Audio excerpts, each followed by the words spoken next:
Mojulo Chapter 15 leaks are here. I don't think you guys are ready, but let's get into it. Chapter starts off with Yuka and Mino walking towards the plane. Yuka's vision's really blurry. He offers her a wheelchair. On the next page, they're on the plane, and she says, if I ever get reborn, I hope I'm the big sister next time. Then we start getting the dreaded flashbacks. I say that because when we get flashbacks, you know what's going on. But it's between Tsurugi and Yuka when they're little kids. And it's Yuka narrating, and she says, I'll always go easy on you. I'll let you pick your snacks first. I'll actively teach you my techniques.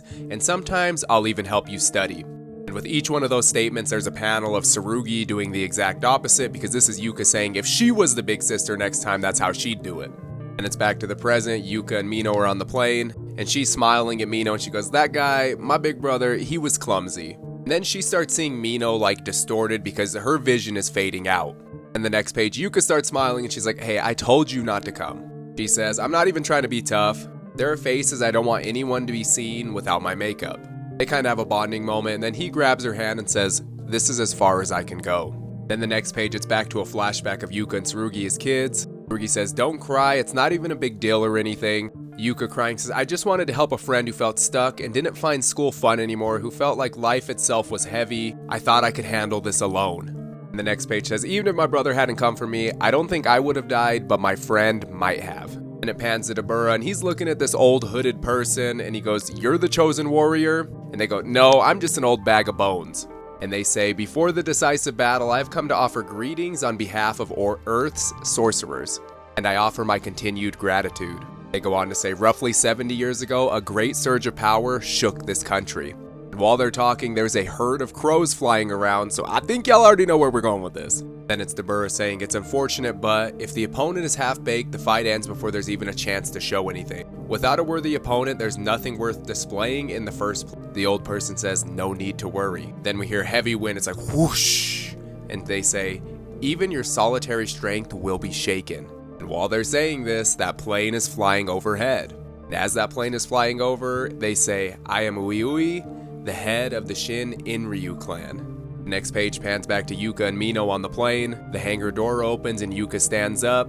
Bear with me for a second, because on this one, like, I know it is so unintentional, but the way that her hair is flowing and like it blows into her eyebrows in this like manga panel, it almost looks like she has the stitch marks. Like, I know she doesn't, but it almost looks like it.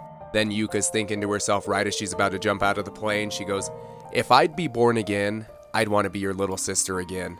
She dives out of the plane, and as she's falling, she closes her eyes and imagines Tsurugi, and it's just a beautiful moment. The next page zooms in on Dabura, and then we see a fist at the bottom, which is Yuka's. She starts reciting some very familiar words. She then says, sorry, Dabura-san. And as she lands on the battlefield, she fucking summons Mahoraga. 10 shadows from Yuka confirmed, because she just summoned this boy on him. Yuka slips away into a shadow. We get this amazing double spread. Mahoraga standing there proudly, ready to fight. Dabura leaps into the air and he activates his technique. What comes out of each of his hand kind of look like this. They're more circular, but they have the cross shape in the middle. And he just unloads what looks to be a bunch of like pillars of light that are all stacking together. We get a gruesome panel of him standing at the top of these like light pillar things, and they are all going through Mahoraga. And Mahoraga is looking like victimized at the moment. It's not looking good for him. Then we get to the last page, and it says, Dabura's technique, a killing intent with actual mass, a technique passed down through the Deskunte clan, impossible for any earthling to activate. For the first time in history, Mahoraga begins to adapt to an off-world technique.